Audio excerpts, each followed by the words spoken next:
Carlos Botuto, ¿qué hay? Buenos ¿Qué días. tal? Buenos días, ¿cómo estás? Estamos. Vamos Me tirando. has...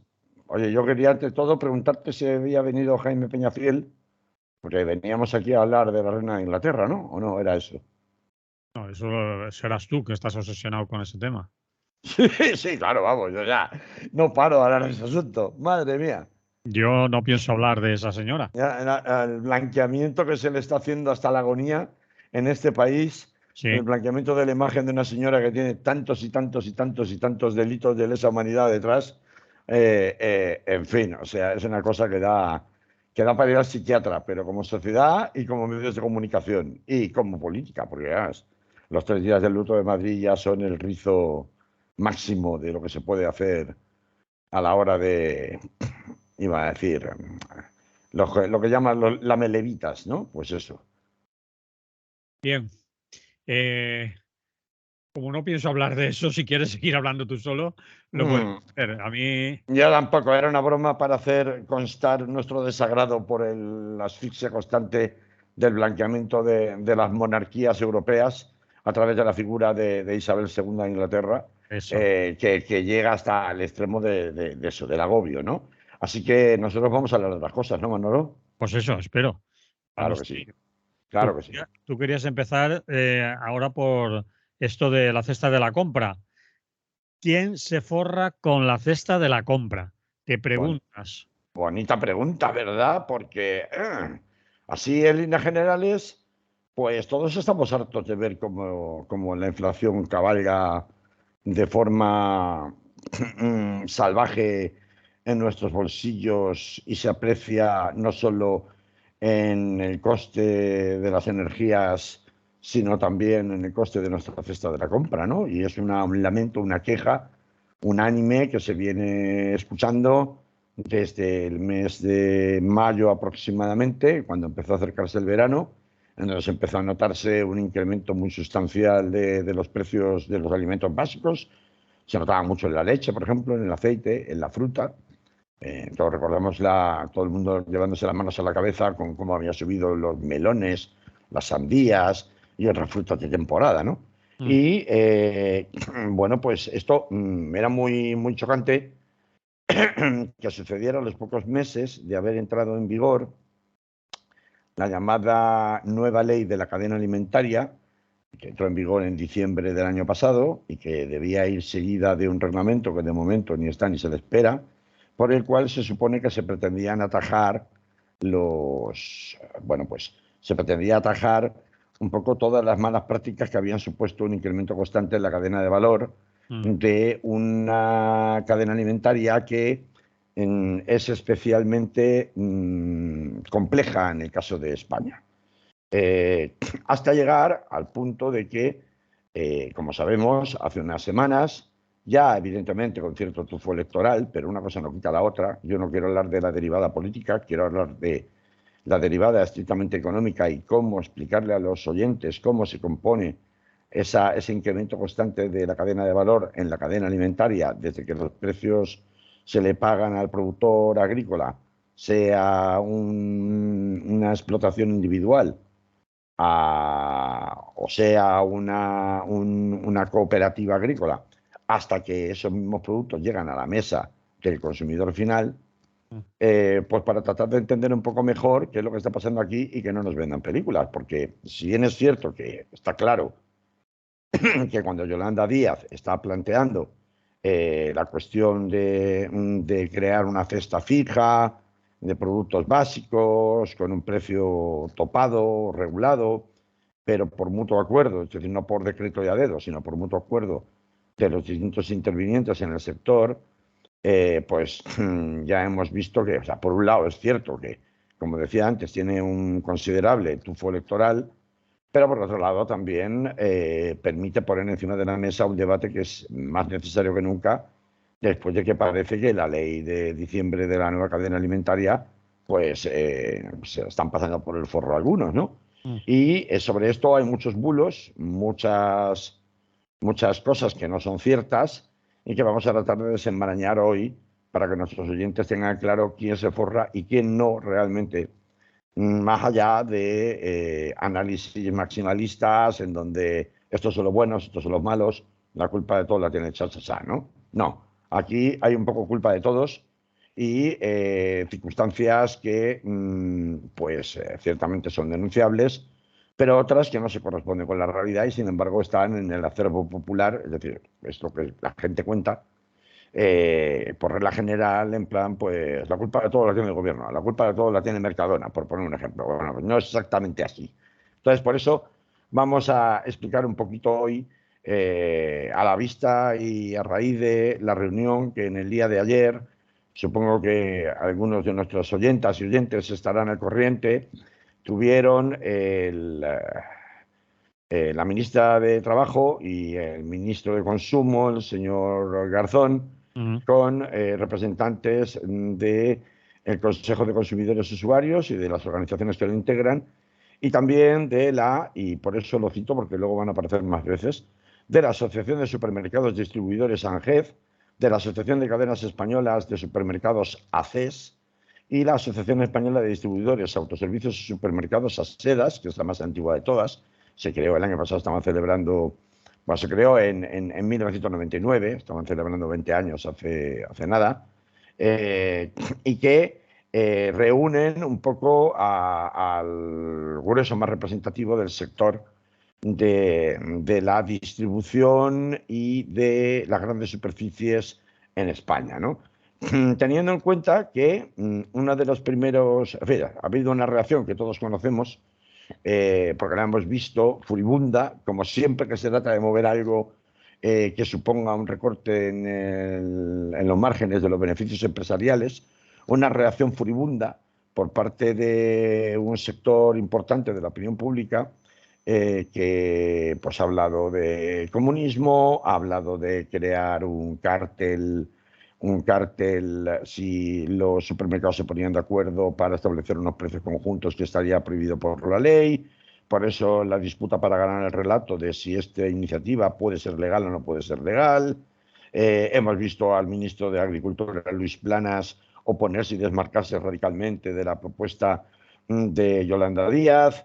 Pero al margen de los intereses electorales de Yolanda Díaz, ya dije la semana pasada que todo lo que salga de la boca de los ministros y de los políticos tiene que ser interpretado en clave electoral. Al margen de eso, es verdad que hay un debate encima de la mesa y que hay una ley encima de la mesa aprobada en diciembre, o mejor dicho, que entró en vigor en diciembre del año pasado y que no se está cumpliendo, o que no se ha cumplido a la vista de lo que ha pasado. No, Y en ese debate y en esa reacción, no, dime, Manolo. no se está cumpliendo, no se está cumpliendo porque no se ha desarrollado, como tú has dicho, el reglamento, porque no hay voluntad de cumplirla, porque hay voluntad por parte de los grandes distribuidores de que sea papel mojado, que no les ha gustado, porque No se está cumpliendo por varias de las razones que voy a ir desarrollando ahora, vale. y quiero hacerlo, pero una de las principales es evidentemente que los mecanismos que prevé la ley para controlar los abusos, y además que generalmente deberían estar escritos negro sobre blanco en un reglamento de desarrollo de esa ley,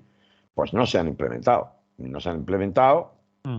porque de cuando se hizo la ley, ahora estamos en una situación de guerra que no estábamos en diciembre de 2021 y no se han implementado porque normalmente este tipo de reglamentos suelen tardar del orden de un año, año y pico en redactarse. Solo cuando hay mucha prisa se redactan con mayor rapidez, porque ahí en el reglamento es donde se entra ya a desarrollarlo concretito, el detalle. Es Y en decir, los detalles ya sabemos que es donde está el diablo, ¿no? sí, es decir, que el reglamento no se ha desarrollado no por mala fe de nadie, sino porque está dentro de los plazos propios de redactar un reglamento. Más o Claro, bueno, más o menos. menos, pero a veces la ley sí establece un plazo límite para tener en marcha el reglamento, Mm, otras veces no, pero la situación está en que la coyuntura, la guerra sí, y la inflación desbocada de los precios de la energía, luz y gasolina principalmente en este caso, ahora veréis cómo y por qué, pues han provocado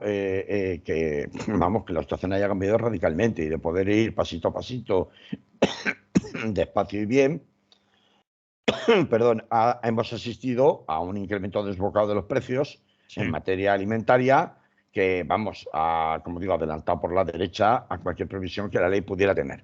Bueno, yo he explicado quiénes estaban en la reunión del día de ayer. Va a haber más reuniones. De la reunión del día de ayer, lunes, de la ministra de Trabajo, Yolanda Díaz, y del ministro Alberto Garzón, de Consumo, pues ha salido, según lo que se ha sabido hasta ahora, han salido muchas propuestas. Hay una propuesta del gobierno, ya sabemos que es la cesta unificada de productos básicos, del orden de unos 30 productos básicos, que además tienen que tener una composición muy determinada, y desde el gobierno existe mucho en esto, pero luego las asociaciones de consumidores y usuarios han hecho otras propuestas, los distribuidores, las grandes cadenas de distribución han hecho otras propuestas, cada uno ha hecho propuestas diferentes. Y en el medio de todo esto y de las resistencias numantinas a que el mercado se regula solo, y parece que aquí en España es que en cuanto pretendes tocar el mercado en lo que sea, aunque luego resulta que los hechos, como ha sucedido con la Unión Europea recientemente en materia de combustibles y en materia de precios de la energía, pues al final obliguen a que tenga que seguirse esa senda de cierto intervencionismo en el sector por parte del Estado, pues parece que aquí esto va de retro Satanás, y que aquí el mercado, esto es el mercado, amigos, y aquí que nadie meta la mano, ¿no? Y uno de los que han sido utilizados como caballo de Troya para discutir, no ya que tenga o no razón Yolanda Díaz y que sea más torpe o más hábil a la hora de plantear el debate público, sino el mero hecho en sí del debate público sobre el tema de la contención de precios de la cesta de la compra, ha sido como caballo de Troya en esta reacción el tema del pequeño y mediano comercio. El pequeño y mediano comercio se queja y se enfada porque dice que ellos no pueden competir en esas condiciones. Pero a ver, ahora pensando con una cierta lógica, porque al final es cuestión de números. El pequeño comercio ha ido perdiendo, el comercio de proximidad ha ido perdiendo cuota de mercado progresivamente, hasta que en el año 2019, y de una forma más acentuada durante la pandemia, pierde todavía más. Estaba en un 75% para las grandes superficies en cuanto a cuota de mercado en materia de compras de alimentación en España, y un 25% para el comercio de proximidad, lo que llamamos las tiendas de barrio.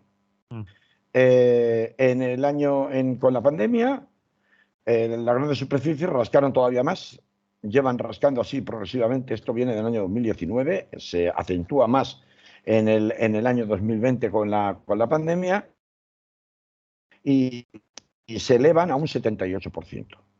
Es decir, que ahora mismo, y así se ha mantenido hasta ahora, es decir, ahora mismo un 78%, podríamos decirlo así, de los productos de alimentación que se adquieren en este país se hacen a través de las grandes superficies y grandes supermercados. Ya sabemos todos de quién estamos hablando. Y un 22% se mantienen en el comercio de proximidad. Luego, realmente, si tenemos una elevación de precios tan importante como la que vamos a ver enseguida, vamos a ver, donde hay que atajarlo es precisamente en aquella bolsa principal de consumo que es en las grandes superficies y los grandes supermercados. Que esto plantea que pueda suponer violación de la competencia desleal o generar una competencia desleal contra los pequeños comercios, pues habrá que establecer mecanismos de compensación, pero lo que no puede ser es que efectivamente aquí nadie meta mano en todas las cosas porque no se cumpla la ley. Y la forma más rápida de bajarlo efectivamente es buscar un consenso. Ya sabemos que a mí siempre me acuerdo, cuando pienso en Yolanda Díaz y sus famosos consensos en materia laboral, que me recuerda un poco a Manuela Carmena con sus famosas magdalenas, ¿no? Es decir, muy buenas intenciones, pero mucho ruido, pero pocas nueces, ¿no?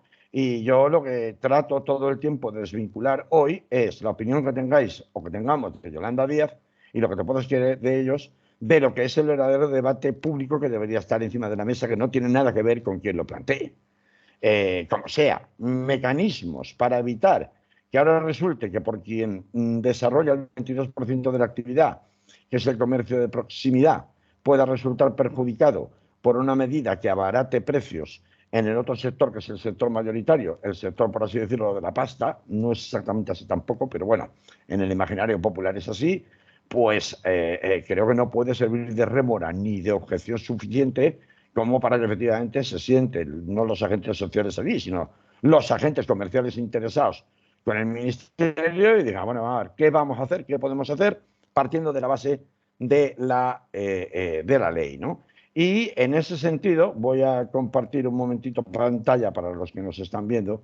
He dicho antes que en el... A ver, lo diré. A ver si se está. A ver, que no encuentro. Aquí. ¿Se ve, Manolo, el cuadro que estoy compartiendo en este momento para las personas que nos ven en Facebook? Perfectamente. Vale, pues ahí veis que hay un cuadro de la nueva ley de cadena alimentaria. Hay que explicar un poquito que esta ley de la que estamos hablando y esta estructura tan peculiar que tenemos en España de distribución agroalimentaria, pues por ejemplo, tiene poco que ver con lo que sucede en otros países. En los países, sobre todo del centro y norte de Europa, existen potentísimas cadenas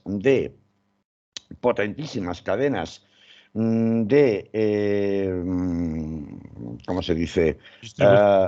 No de distribución, sino de cooperativas alimentarias que no son solo productores, sino también distribuidores, que evitan muchos pasos intermedios en la distribución. En cambio, ese es el porcentaje general, en torno de un 83% de la estructura de la cadena agroalimentaria en el norte de Europa y en el centro de Europa.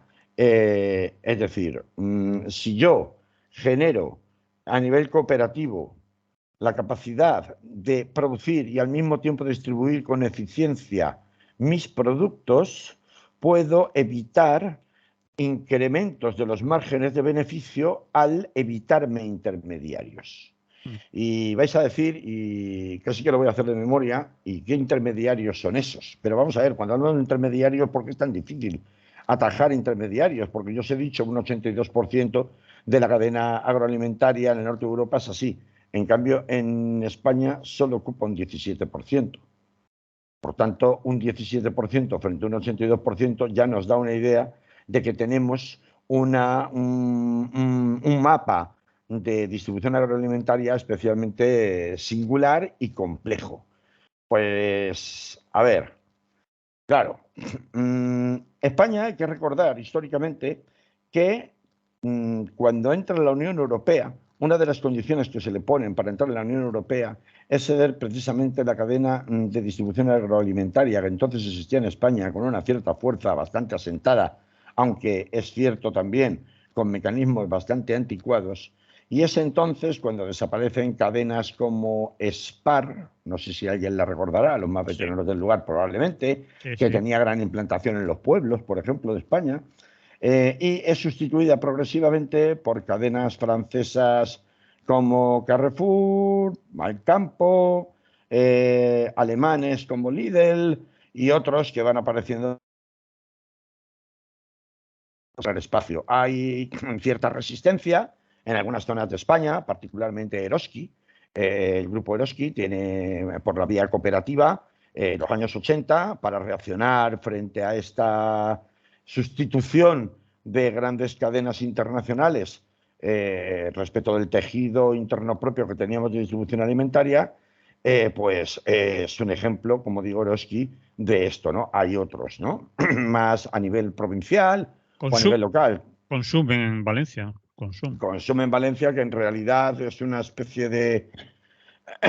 bueno, se desgaja un poco, es un fraccionamiento local de Eroski, ¿no? Porque originalmente era Eroski, luego Eroski se queda, cuando se crea Consum se queda con la mayor parte de las tiendas de Eroski y con bastante parte del personal de Eroski, pero eso es en Valencia. Es decir, hay algunas iniciativas cooperativas de resistencia, ¿no? Sobre todo en Euskadi, es principalmente donde más se da la resistencia cooperativista.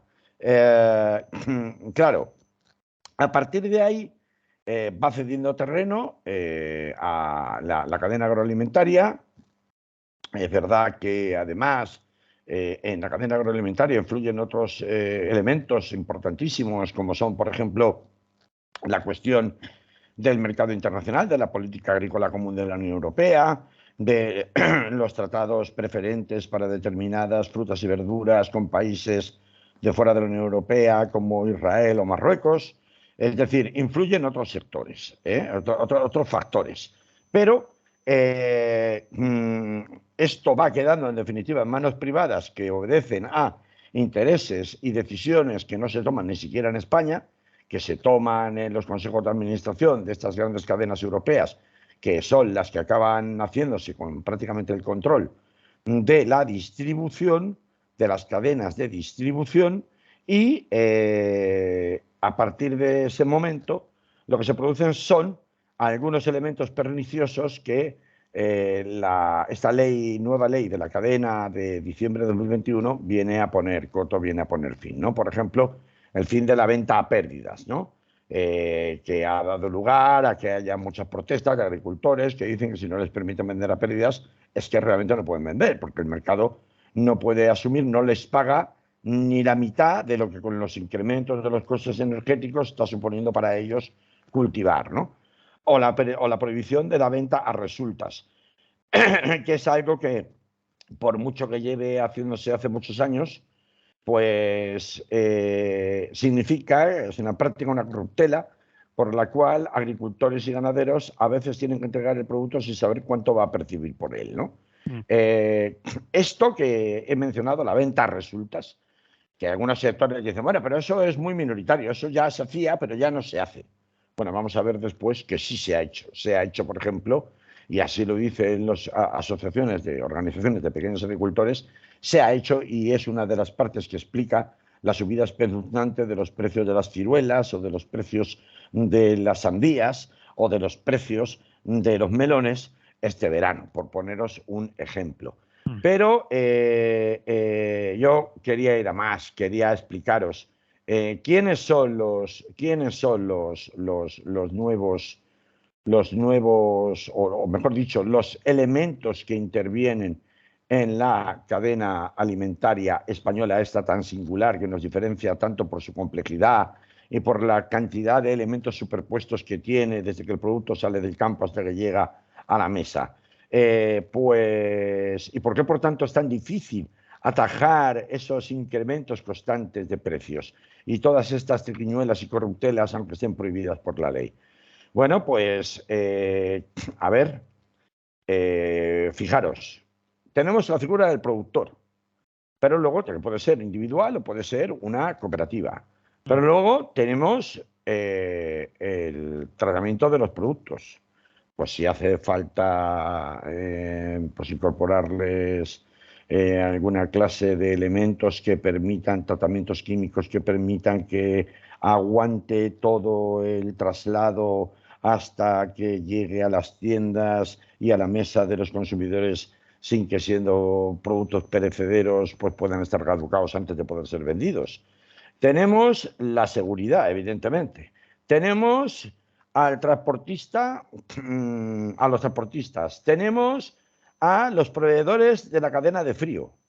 Es decir, los famosos contenedores que en la cooperativa agrícola de Albatera, por poner un ejemplo, se cargan de mandarinas, por ejemplo, hasta que llega el transportista y los sube al camión. Estos dirán, los proveedores de los contenedores refrigerados, dirán que, claro, como la luz ha subido, pues ellos también tienen que subir el precio. Tenemos a los transportistas que dirán, oiga, como la gasolina ha subido, yo también tengo que subir el precio. Tenemos el cartonaje y embalaje. Como la cadena de suministro internacional ha subido porque se está especulando con ella y son productos que vienen desde China, pues yo también tengo que subir los precios porque a mí también me los han subido. ¿Veis? Hay un montón de elementos hasta que llegan a los tres principales canales de distribución antes de llegar al supermercado, estoy diciendo, o antes de llegar a la tienda de proximidad, que son, uno, las centrales de compras. Las centrales de compras son, digamos, uniones de grandes empresarios que deciden coordinadamente comprar para poder comprar mayor cantidad y, por tanto, ofertar un precio a la baja. Dos, los mercados centrales, Mercavalencia, Mercamadrid, Mercabarna, de donde se nutren principalmente las tiendas pequeñas, por poner un ejemplo. ¿Vale? Y 3, cuando los supermercados se pueden permitir el lujo de quedarse o pueden, por su gran volumen, moverse a un punto en el cual puedan ellos imponer los precios a los que compran. Y el caso más claro, a ver si encuentro donde tengo la gráfica que ha sido muestra, es el de Mercadona. Aquí, vamos a ver si compartimos esto enseguida. Disculpen los oyentes, pero enseguida lo tratamos de compartir. ¿Se ve, Manolo? Sí. Vale, ahí veis que pone un frenazo en el sector del comercio, cuotas de mercado en los supermercados, y pone una diferencia entre el primer trimestre de 2021 y el primer trimestre de 2022. He hablado antes de las centrales de compras, he hablado antes de los mercados centrales y luego he hablado de los grandes supermercados, ¿no? Que ellos tienen su propia central de compras. Bueno, fíjate, Manolo, aquí estamos viendo en rojo los resultados de marzo de 2021 y en azul los resultados de 2022. Están divididos por supermercados, los principales. Se ven en el cuadro que estoy mostrando en este momento y vemos cómo Mercadona aparece en un destacadísimo primer lugar. Esto es en relación a las cuotas de mercado, es decir, qué posición ocupa en cuanto al número de ventas en el mercado respecto del total. Y así vemos que Mercadona tenía una cuota de mercado del 24,6% en marzo de 2021 y tiene un 26,5%, es decir, ha subido en ventas y por tanto en posición de dominio en el mercado, con una cuota del 26,5 en marzo de 2022.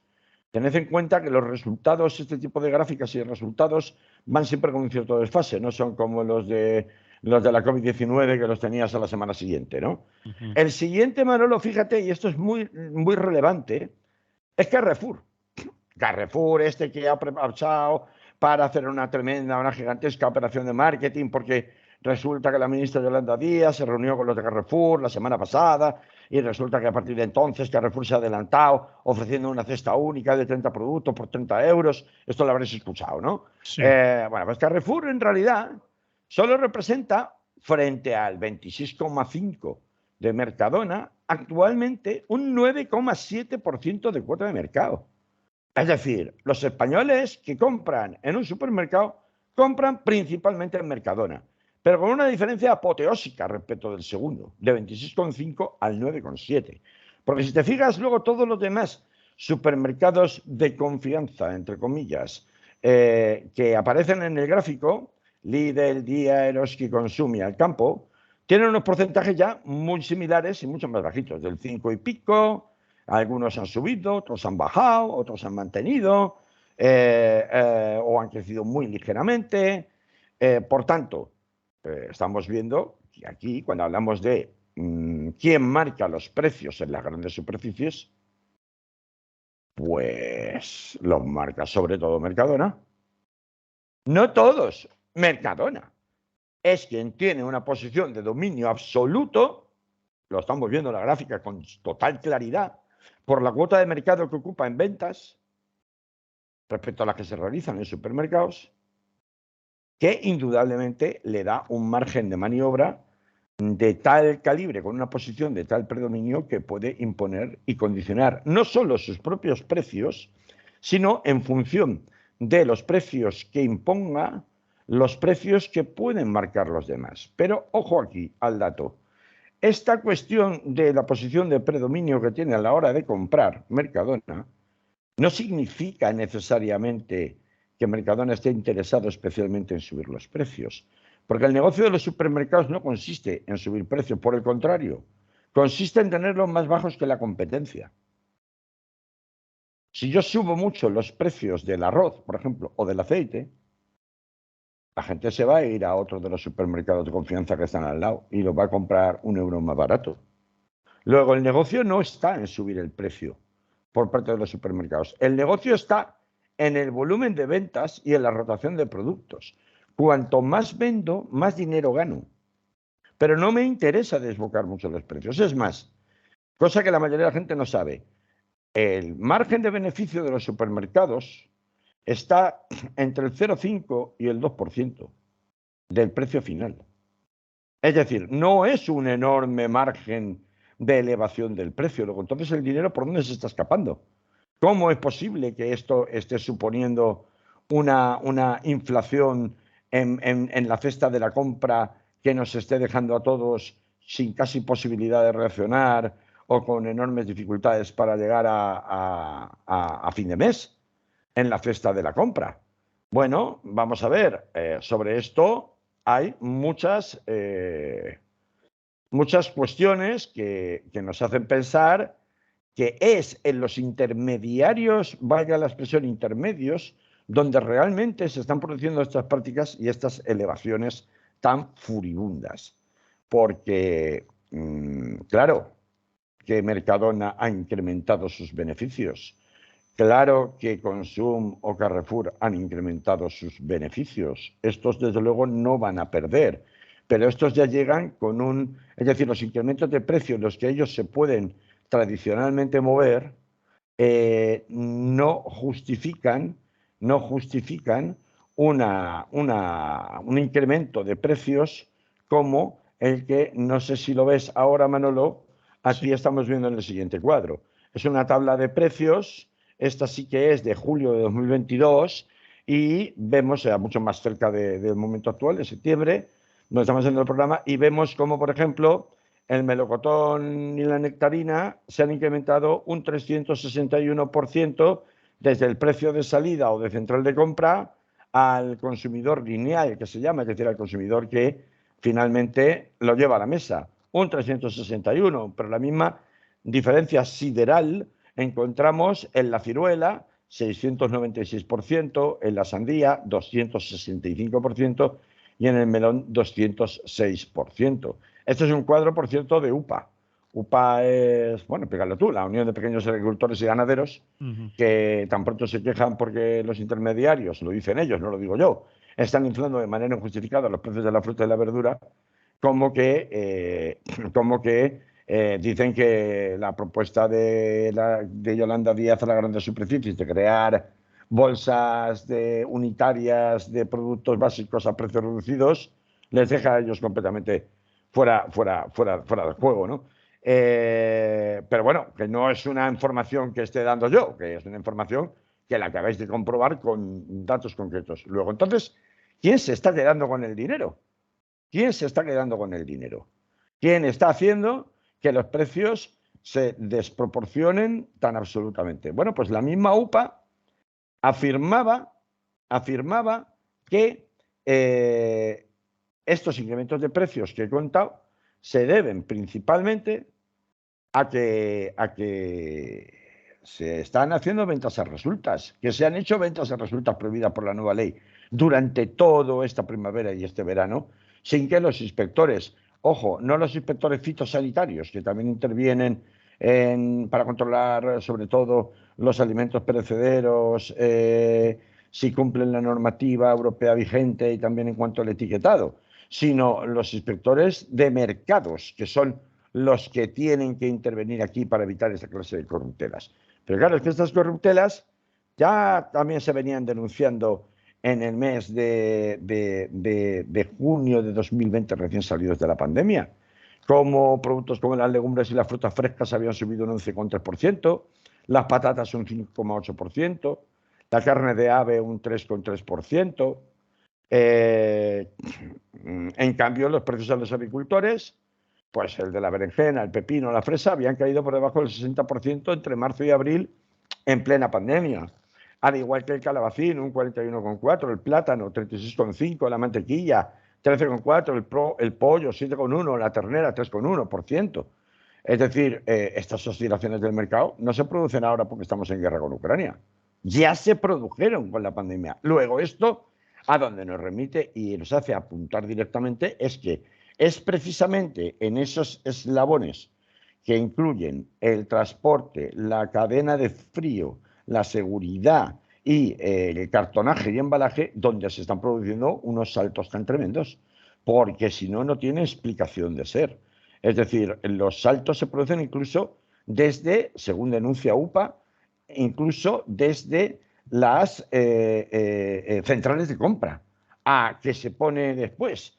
En fin, como veis, un lío considerable en el que todavía no he mencionado una variable que es tremendamente importante también y que tampoco se menciona, y que algunos achacan a que mientras no se revise, pues no hay nada que hacer. Y es el tema de los impuestos. Ahora, fijaros que antes se mencionó el tema del transporte, que es un tema especialmente peliagudo, el tema del transporte por carretera.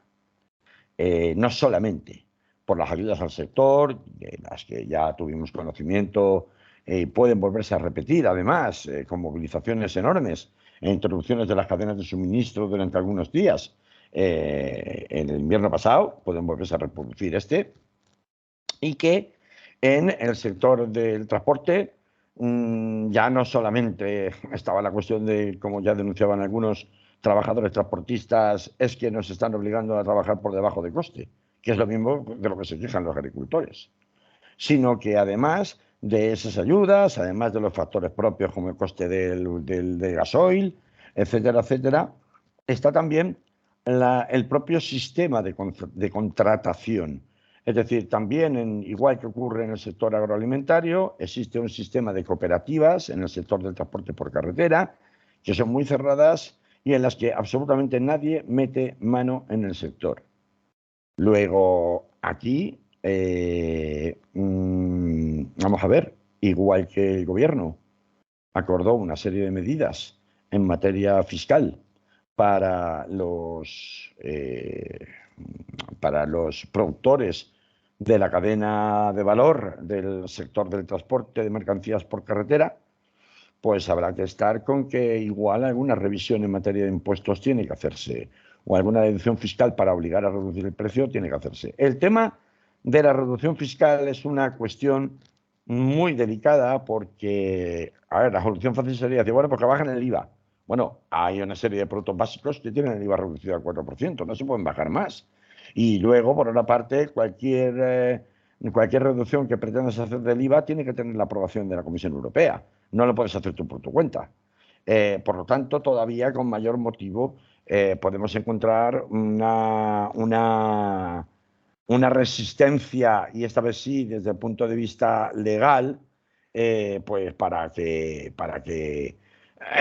efectivamente haya una bajada de la cesta básica de alimentos.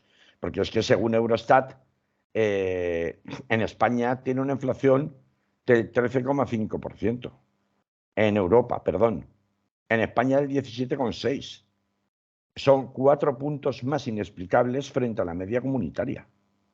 Y esto lo dice Eurostat, que es el observatorio europeo, que es uno de los grandes, es una especie del Instituto Nacional de Estadística, pero a nivel europeo, Eurostat. Por tanto, vamos a ver, es que ahora es 640 euros más elevado que hace un año hacer la cesta de la compra. En materias vitales como pan y cereales, carne, pescado, leche, huevos, aceite, queso, frutas y verduras. Que es básicamente la receta o la composición de la cesta recomendada por Alberto Garzón en el encuentro que han tenido con el sector, con Yolanda Díaz en el día de ayer. Entonces, ¿el debate es público? ¿Es necesario? Es absolutamente necesario, lo lance quien lo lance. Que en el debate, que se supone que en la ley aprobada ya hay mecanismos suficientes para, si no modificar estructuralmente la cadena alimentaria española tan complicada y con tantos intereses y empleos en juego en cada paso de esa cadena, sí por lo menos para evitar corruptelas y abusos. Pues está por verse, porque como no ha entrado en vigor y de momento no le han hecho ni puñetero caso, sobre todo los intermediarios, pues apaga y vámonos. Pero, a ver, yo sospecho mucho de las centrales de compra, y tengo que sospechar necesariamente de Mercadona, aunque a ellos no sean precisamente los principales interesados en que suban los precios. Y digo Mercadona, y cito Mercadona expresamente por la posición de dominio que tiene en cuanto a cuota de mercado en la cadena agroalimentaria española, ¿no? Porque, vamos a ver, ¿quién va a vender a resultas sin saber qué te van a dar por tu producto? Con tal de que te vacíen el almacén, porque no puedes pagarlo. Porque además si tienes, qué sé yo, cualquier producto que tengas que refrigerar, por poco que sea, cada día que tardes en vaciar, es un incremento mayor en la factura de la luz. Claro, eso hablo de los productores, es decir, del agricultor o del cooperativista. Desde luego hay mucha gente que sabe mucho más que yo de esto, pero yo creo que era necesario poner un poco las cosas en su sitio y explicarle un poco a la gente de dónde venimos, dónde estamos, por qué somos muy singulares respecto a Europa, por qué realmente la situación es denunciable y hay que corregirla a la mayor velocidad posible, porque no puede ser que superemos sin ninguna razón de peso en 4 puntos la media europea, en una inflación de por sí ya disparada en los productos alimenticios básicos, como acaba de contarnos Eurostat, porque dentro de esto, claro, al final el consumidor final, vaya la redundancia, pues asistimos todos con sonrojo ante las cifras de resultados y márgenes de beneficios que obtienen las grandes superficies. Sí, sí, usted tendrá un margen de beneficio sobre el precio de entre un 0,5 y un 2%. Pero oiga, es que usted ha ganado el 83% más este año. Pero es que, ¿de dónde sale? Entonces, claro, no creo que haya un solo responsable en la subida de precios, pero sí está claro que, como se decía eso, el chiste tú que eres especialista, Manolo, en dichos populares, esto de medio muerta estaba y entre todos la mataron, ¿no? Como se diga, ¿no? Pues esto, ¿no? Es decir, que a ver, que aquí seguramente no hay un solo responsable, pero que desde luego el reglamento es urgente, de la ley es urgente y sobre todo la entrada en vigor de mecanismos de control e inspección es urgente. Esto, más que las grandes declaraciones grandilocuentes, son necesarias desde la Administración, también determinados estímulos fiscales en el sector, pero no para que se lo queden, no para que se lo queden los, los, los intermediarios, sino para que repercuta precisamente en los productores, en los agricultores, en definitiva, sin que esto suponga, porque si no luego encima Europa se te echa encima, que estés subvencionando la producción de los productos alimentarios básicos, porque eso está prohibido en la política agrícola común, salvo cuando expresamente está contemplado por la misma, y se necesitaría en todo caso, como digo, que tengamos los consumidores mucho más claro que aquí efectivamente hay que poner el foco de la luz pública, como estamos haciendo hoy aquí en Radio Clara, la responsabilidad de quienes efectivamente se están lucrando de manera totalmente desproporcionada con la situación harto revuelta por muchas excusas y circunstancias legítimas que se puedan poner del mercado internacional, tanto por la guerra como por la interrupción de las cadenas internacionales de suministro. Por ejemplo, estoy pensando en los incrementos brutales del 300, del 500 y del 1000% en tema de cartonaje y de envasado, ¿no? Pues a lo mejor hay que empezar a envasar de otra manera. O a lo mejor hay que topar no necesariamente los alimentos, como se dice, sino los precios de determinadas importaciones.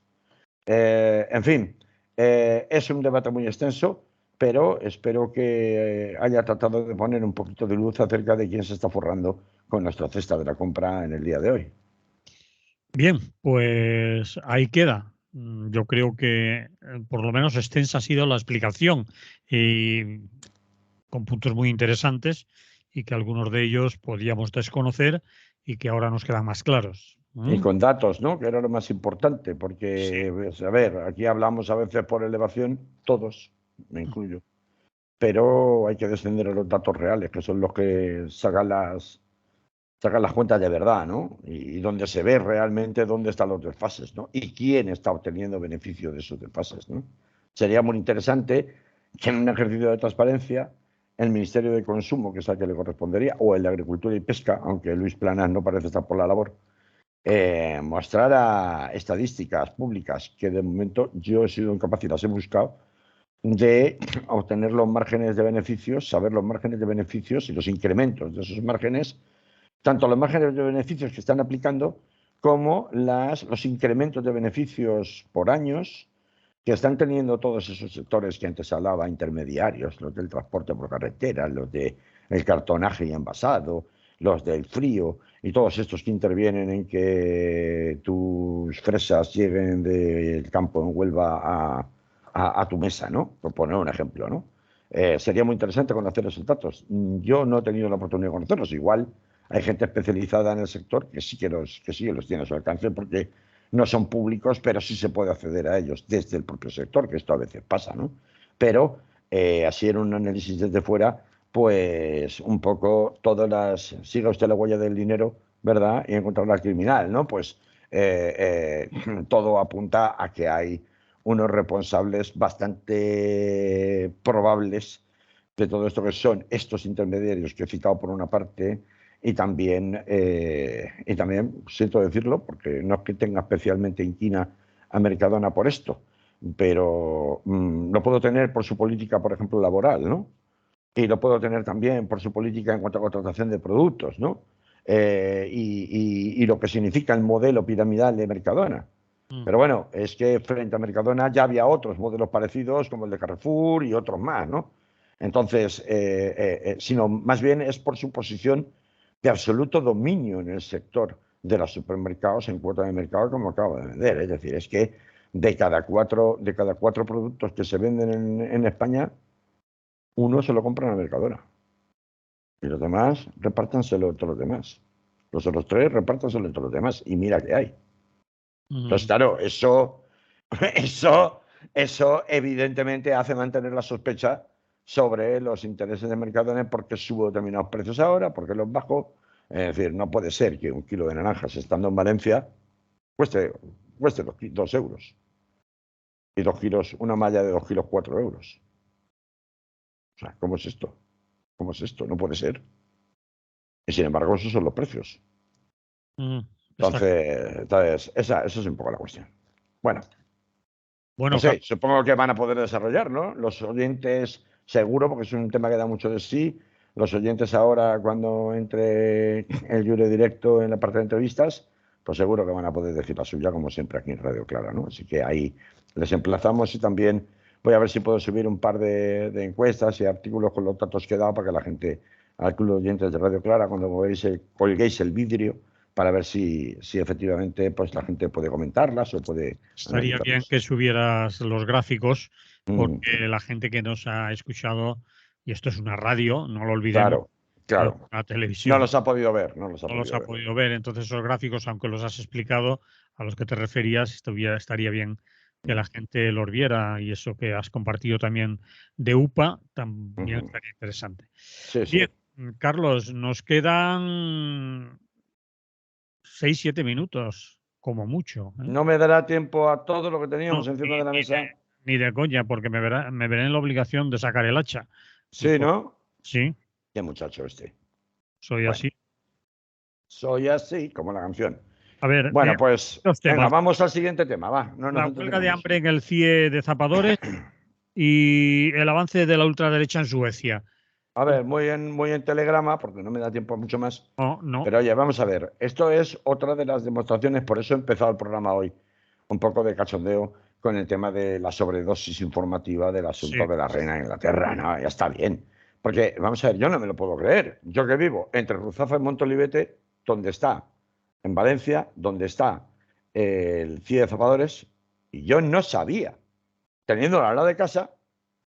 Eso te pasa por no escuchar Radio Clara, porque aquí el, No, no, no, no, no, ellos no, no, salieron, no, no, no, los no, compañeros de no, los no, no. CIE sí lo contaron. Sí, pero no, no, no. Pero lo de la Aquí, huelga de hambre, por los la gusanos, huelga de hambre por los gusanos se contó en el Radio Clara viernes. hace una semana. Hace una semana. Bueno, pues yo no puedo estar escuchando Radio Clara todo el día, sabes que trabajo, querido. Bueno, Entonces, yo me lo perdí. Yo pues, lo que quería, a a mí, ver, yo lo que quería remarcar, la noticia efectivamente, pues ha dado pie a que después de hacer las administraciones lo que hacen siempre, a mí no me consta, que es la aplicación que siempre dan, a mí no me consta, no me cuesta nada, a nadie le cuesta nada, la policía no sabe nada. Oye, ¿cómo que quieren agua? Pues joder, si les damos 1,5 litros, pues si quieren agua que beban del grifo. ¿Tú te imaginas diciéndole a un sindicato policial en plenas olas de calor? No, mire, es que el presupuesto del Ministerio del Interior es 1,5 litros por persona, que es lo recomendado, la dieta recomendada, 1,5 litros por persona. Yo ya le he dado 1,5 litros. Si quiere beber más agua, bébala del grifo. ¿Te imaginas la respuesta de Jupol al ministro del Interior si les contestan eso? Pues a los internos sí, porque con los internos se puede, porque como no se pueden defender, los internos del CIE estoy hablando, ¿no? Lo mismo lo de los gusanos. Yo he traído esta noticia aquí para comentar, no tanto porque sea ninguna primicia de nada, porque ya a estas alturas se ha empezado a conocer bastante, sino para decir, joder, yo vivo aquí, no me había enterado, y vivo al lado, pero ¿cómo me voy a enterar si en todos los medios de comunicación, todo el ruido informativo que me rodea, solo hablan de una cosa, que es de la dichosa reina Isabel? pero de todas maneras, Carlos, de esto, aunque tuvieran espacio, no lo esperes ver en los grandes medios de comunicación, aunque en algunos escritos ha salido, pero es por lo mediático de la cosa, es decir, gusanos en la comida. Claro. Es un escándalo, es el escándalo. Es tan mediático que al final, cuando ya ha empezado a dar por saco, ya claro, las administraciones, las varias administraciones involucradas en esto, no han podido seguir utilizando su habitual mantra de a mí no me consta, yo no sé nada. Y entonces ya, antes de decir, vamos a hacer algo, ¿no? Entonces ya Consejería de Sanidad, después de llevar, si no, dando por saco, con denuncias sobre la comida y la insalubridad del asunto, ha dicho, vamos a hacer una inspección. Vamos, estoy seguro que ese día que vayan a ir los inspectores habrá de menú Cabrito, paletilla de cordero, o sea, por lo menos, eso como poco. Y caviar con vodka de primero, o sea, quiero decir que. Entonces, claro, esto es todo o sea, es de una inmundicia y el mero mantenimiento de esa institución en los términos y con el enfoque absolutamente policial, represivo y cuartelero que tiene para personas que no han cometido ningún delito. Que en el 90% de los casos y en el 10% restantes, en vez de estar ahí donde deberían estar, es en prisión, cuando se han cometido delitos, sea en régimen preventivo o sea en régimen de cumplimiento, pues que verdaderamente es que clama al cielo. O sea, esto es para tomárselo un poco de cachondeo. Es decir, en la noticia de que Manolo, es que la noticia de que Consellería anunciaba que iba a hacer una inspección es del sábado. Y tú me dices que hace una semana que lo viene diciendo Radio Clara. Sí, bueno, no solo Radio Clara, sino en algunos otros medios que tampoco es de hace tanto. No es de hace una semana, pero bueno. Esta noticia, por ejemplo, el día 9, ¿qué era? El día 9 era el jueves. Yo estoy leyendo una noticia, por ejemplo, un reportaje en ladirecta.cat, que es del día 9 de septiembre. El día 9 de septiembre es jueves o viernes, creo. Bueno, no sé lo que voy a coger un calendario. En el diario.es, 3/4 de lo mismo.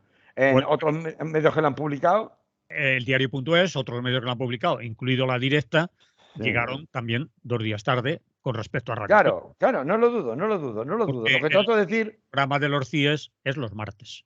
Claro, pues entonces, la campaña de CIES no da la voz de alarma el martes.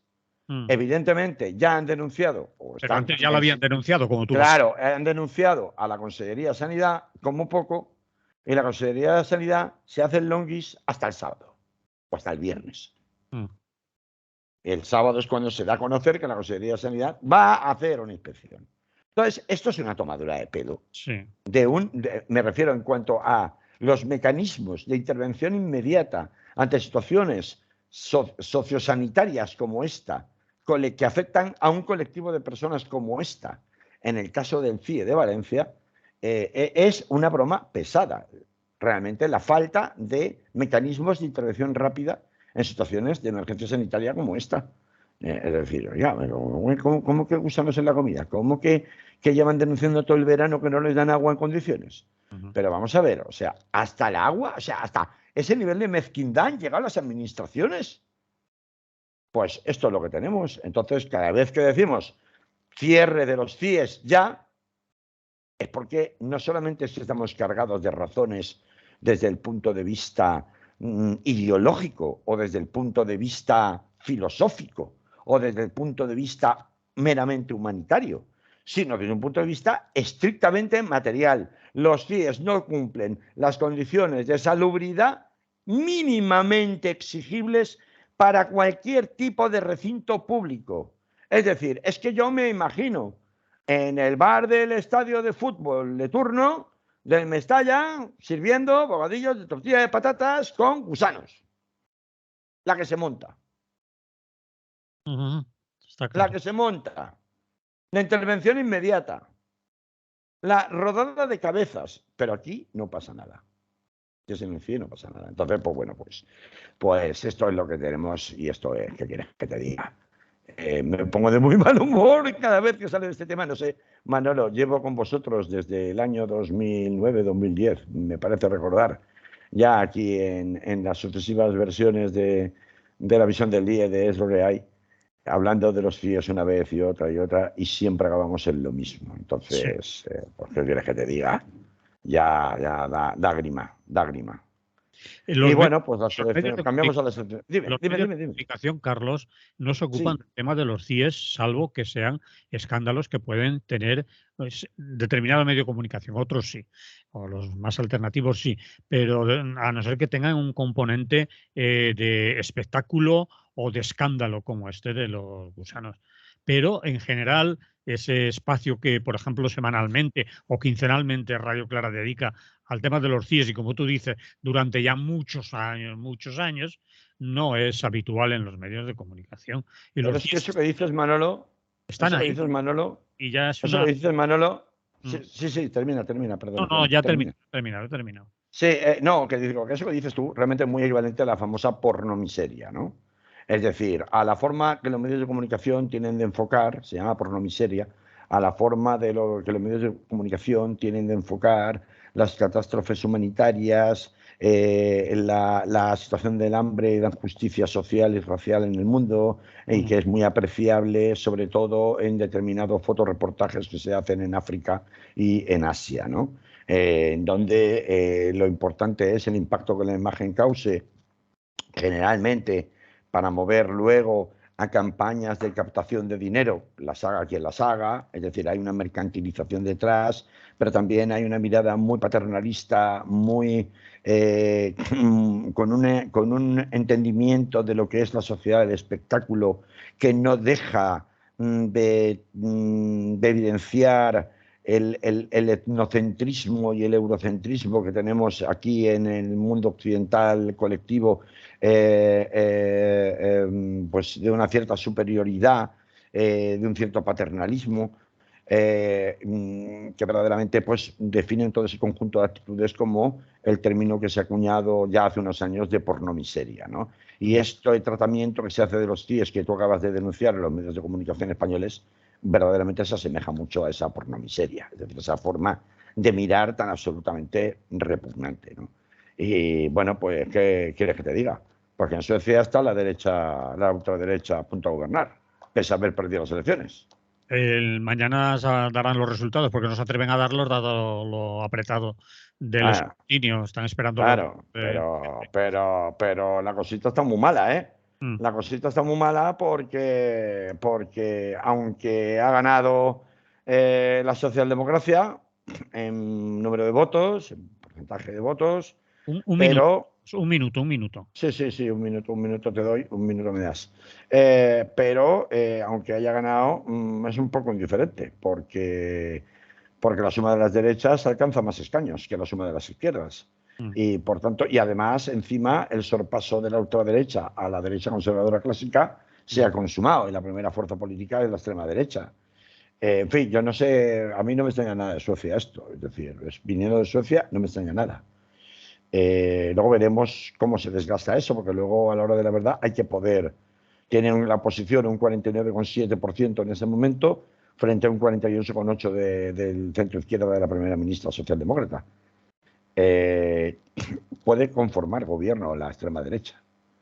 Y a mí, como digo, no me sorprende nada de Suecia porque se veía venir. Desde hace mucho tiempo hay una corriente xenófoba profunda en la sociedad sueca que se ha agudizado más todavía frente al extranjero a raíz precisamente de las amenazas de Putin en lo que les pueda tocar de la guerra de Ucrania y la entrada en la Unión Europea, pero sobre todo lo que me asusta realmente es de cara, Suecia nos pilla un poco lejos, de cara a el efecto o no que pueda tener las elecciones italianas, que esas sí son gordas y peligrosas, donde Giorgia Meloni, con los hermanos de Italia, y Fratelli Italia, puede, ya sin ningún tipo de decoro, abrazando una ideología filonazi, conseguir ser la fuerza política más votada en esas elecciones, ¿no?